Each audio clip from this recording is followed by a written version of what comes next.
ఈ anti corruption bureau అయితే మంచిగా పనిచేస్తుందని చెప్పొచ్చు. ఈ ఒక విషయంలో వీళ్ళు ముందుకెళ్ళిరు. ఇక డ్రగ్స్ ఫ్రీ రాష్ట్రమే లక్ష్యంగా నార్కోటిక్స్ వింగ్ కూడా దాడులు చేస్తూ ఉన్నట.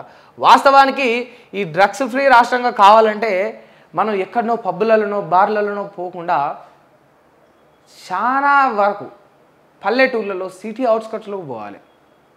మండలాల్లో మామూలు మన మున్సిపాలిటీ ఏరియాల్లో కూడా ఈ గ్రేటర్ హైదరాబాద్లో కాకుండా గ్రామీణ ప్రాంతాల్లో మండలాల్లో పల్లెటూళ్ళలో కూడా ఈ యొక్క గంజాయి సప్లై అనేది పెరిగిపోయింది చాలా విపరీతంగా. వాడు ఆ గంజాయి తీసుకునే మత్తులో పాపం ఇక ఏర్పడక ఏటో తెలియక వాడి జుట్టు, వాడి బట్టలు, వాడి కథ, వాడి చదువు, వాడి తిండి అన్నీ మర్చిపోతాడు. అసలు ఎందుకు బ్రతుకుతున్నానో కూడా తెలియకుండా బ్రతికిపోతాడు. తెల్లారితే మళ్ళీ వాడికి గంజాయి కావాలి. అది తప్ప ఇంకో సోయి లేకుండా అయిపోయింది. ఇది ఎక్కడ జరుగుతుందంటే మారుమూల గ్రామాల నుంచి వెళ్ళి సైతం ఇది మొదలైపోయింది ఈ గంజాయి అనేది. మీరు కేవలం హైదరాబాద్ సెక్టార్లో ఈ సిటీల్లో మాత్రమే ఈ రేవ్ పార్టీలలో ఇక్కడిక్కడనే మాకు కాకుండా నిజంగా పల్లెటూర్లలో, పాఠశాలలలో, కాలేజీల్లో కూడా విద్యార్థుల యొక్క పరిస్థితి ఎట్లా ఉన్నది, ఆ డ్రగ్స్ ఎవడు సప్లై చేస్తూ ఉన్నాడు, గంజాయి ఎవడు సప్లై చేస్తూ ఉన్నాడు, ఏదో సంథింగ్ మొక్కలు ఒక ఆకులతో ఉంటాయి, ఆకు పదార్థాలు, దానికి పేరేదో కూడా ఉంటుంది. నీకేమైనా ఐడియా ఉందా అబ్బా? దాని పేరేదో ఉంటుంది, శిలావత్ అట. పేరు, దానికి ఒక పేరు కూడా ఉంది మళ్ళా, శిలావత్ అట. అట్లా రకరకాల పేర్లతోటి కూడా మార్కెట్లో కొన్ని ఉంటాయి. ఏదో పచ్చ కలర్ ఒక ఆకు కూడా ఉంటుంది, ఆ సప్లై చేస్తూ ఉంటారు. అటువంటి వాటిని కూడా దృష్టి సారించాలి. కేవలం అంటే మనం కొంచెం మంచి మంచి ప్రాంతాల్లో పబ్బుల్లో ఇవి కాకుండా పల్లెటూళ్ళ వరకు పేరుకుపోయింది గంజాయి అనేది. విషం ఎక్కినట్టు అయిపోయింది. ఒక పాము ఏమో కింద కాలు కాటేస్తే ఒళ్ళంతా ఎట్లయితే విషం ఎక్కుతుంది, ఈ పెద్ద పెంజర్ అవి ఉంటాయిగా, అట్లా ఈ గంజాయి కూడా ఈ రాష్ట్రాలలో, ఈ దేశంలో అట్లా పేరుకుపోయింది. నిజంగా వాటన్నిటిని నిర్మూలించాల్సిందిగా ప్రభుత్వాన్ని మేము కోరుతూ ఉన్నాం. నిజంగా ఆ డ్రగ్స్ ఫ్రీ రాష్ట్రంగా ఈ తెలంగాణ మారితే నిజంగా రేవంత్ రెడ్డి గారికి దండేసి దండం పెట్టవచ్చు, తప్పులేదు. మంచి చేసిన వాడిని ఎన్నడూ కూడా మెచ్చుకోవాలి, అది ఎప్పుడైనా సరే. నిజంగా రేవంత్ రెడ్డి గారు డ్రగ్స్ ఫ్రీ రాష్ట్రంగా ఈ తెలంగాణను తీర్చిదిద్దితే యావత్ తెలంగాణ అంతా కూడా మీకు సలాం కొడుతుంది. నిజంగా చెప్తా ఉన్నా, సలాం కొడుతుంది. వాడిది ఏ వయసు అయినా కానీ, ఏ బ్యాక్గ్రౌండ్ అయినా కానీ, వాడు ఏం చదువుతున్నా సరే ముడ్డి మీద లాడితోటి పలగొట్టి ఆ డ్రగ్స్ బాన్ చెప్పించి సప్లై చేసేటోటి జైల్లో నూకిరంటే అమ్మలు, అక్కలు, నాన్నలు వాళ్ళందరూ కూడా సంతోషిస్తారు. వాళ్ళ పిల్లలని ఇటువంటి ఒక విషం జిమ్మే వారి నుండి కాపాడినందుకు, ఈ విష పదార్థాల నుండి కాపాడినందుకు మీకు నిజంగా తెలంగాణ ప్రజలు రుణపడి ఉంటారు. నిజంగా చెప్తా ఉన్నా.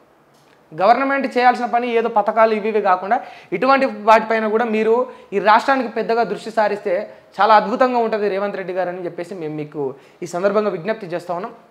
రైట్. అయితే ఇక ఇవన్నీ విషయాలపైన రాష్ట్ర ప్రభుత్వం దృష్టి సారించే విధంగా పోతూ ఉన్నదట. ఇక పొలిటికల్ ప్రెషర్ పట్టించుకోవద్దని సీఎం రేవంత్ రెడ్డి గారు చెప్పారట. ఎందుకంటే ఇక పొలిటికల్ ప్రెషర్ ఉంటుంది. ఇక లోకల్ ఎమ్మెల్యేలు, కాంగ్రెస్ ఎమ్మెల్యే కావచ్చు, ఎవడైనా కావచ్చు, ఇక ఇది నా దందారపై దీని జోలికి రాకని చెప్పినా కూడా ఊరుకోవద్దని చెప్తా ఉన్నాడట మరి రేవంత్ రెడ్డి గారు. నిజంగా అటువంటి పాలననే కొనసాగితే తెలంగాణ రాష్ట్రంలో చాలా అద్భుతంగా ఉంటుంది. చాలా అంటే చాలా అద్భుతంగా ఉంటుంది. అటువంటి పాలన తీసుకురండి, చాలా మంచి జరుగుతుంది రాష్ట్ర ప్రజలకు, ఈ రాష్ట్రానికని మేము చెప్తా ఉన్నాం. ఈ సందర్భంగా ఇక దందాల్లో ఎవరున్నా కూడా చర్యలు తీసుకోవాలనే ఆదేశం. రాష్ట్ర వ్యాప్తంగా భూ కబ్జాలపై కూడా పోలీసులు ఉక్కుపాదం మోపుతా ఉన్నారు. మొన్న కూడా 60 కోట్ల స్కామ్ ఉన్న ఎవరు సాహితీ ఇన్ఫ్రా వాళ్ళని కూడా పట్టుకున్నారు. చేయండి అట్లా. నిజంగా భూ కబ్జాదారులు వాళ్ళు వీళ్ళు ఎవడున్నా కూడా బయటికి లాగితే ఒక్కొక్కడికి ఉచ్చవాడిపోవాలి.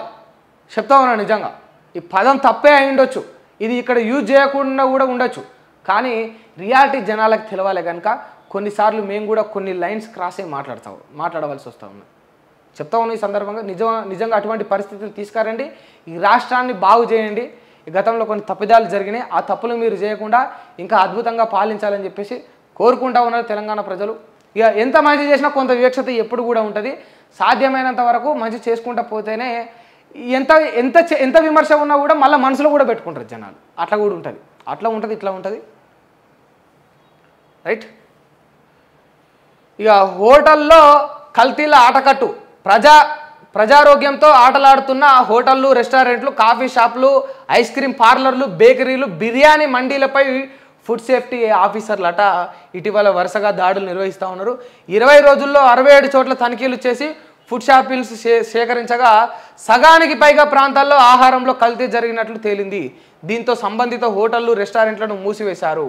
వాడిన నూనెను, టీ, కాఫీ పొడిలను కూడా మళ్ళీ వాడుతున్నట్లు, ఫుడ్లో కలర్సు, కల్తీ మసాలాలు, కుళ్ళిన కూరగాయలు వినియోగిస్తున్నట్లు దాడుల్లో తేలింది. రైట్, ఈ దిశగా పనిచేస్తూ ఉన్నారు ఆఫీసర్లు కూడా, ఈ ఫుడ్ సేఫ్టీ అధికారులు కూడా నిజంగా అట్లనే పనిచేయాలి. ఈ రాష్ట్రాన్ని సంతోషంగా అద్భుతంగా తీర్చిదిద్దాల్సిన అవసరం ఎంతైనా కూడా ముమ్మాడికి ప్రభుత్వం పైన ఉంటుంది, అధికారుల పైన కూడా ఉంటుంది. వాళ్ళందరూ కూడా చిత్తశుద్ధితో పనిచేయాల్సిందిగా కోరుతూ ఉన్నాం. ఇటువంటి వార్తలు చదివితే కొంచెం మనసుకు నిమ్మలం అనిపిస్తుంది. అరే నిజంగా పని చేస్తున్నారా వీళ్ళు, లక్షల జీతాలు తీసుకుంటున్నందుకు మన పట్ల కొంత నిబద్ధతతోటి ఉన్నారా అని చెప్పేసి మనసు నిమ్మలపడుతుంది. ఇక పద్దాక వాణ్ణి తిట్టా, వీని తిట్టా, ఈయన్ని తిట్టా, ఆన్ని తిట్టా, నువ్వు తిట్టా, నేను తిట్టా, ఇక అది పాట ఉంటుంది. ఇక నువ్వనా, నేనా, నన్నానా, నిన్నానా, ఇక అట్లనే అవుతుంది. ఇక రాష్ట్ర ప్రజల సమస్యలను ఎప్పుడు పట్టించుకుంటారు. ఇటువంటి కార్యక్రమాలు మీరు చేపట్టి ముందుకు తీసుకెళ్తే ప్రజలకు కూడా కొత్త ప్రభుత్వం పైన నమ్మకం అనేది ఉంటుంది. నీ అమ్మ ఇంతకుముందుకో లెక్క ఉండే ఇప్పుడో లెక్క ఉందిరా అనిపిస్తుంది. దాన్ని నిలబెట్టుకోవాలి.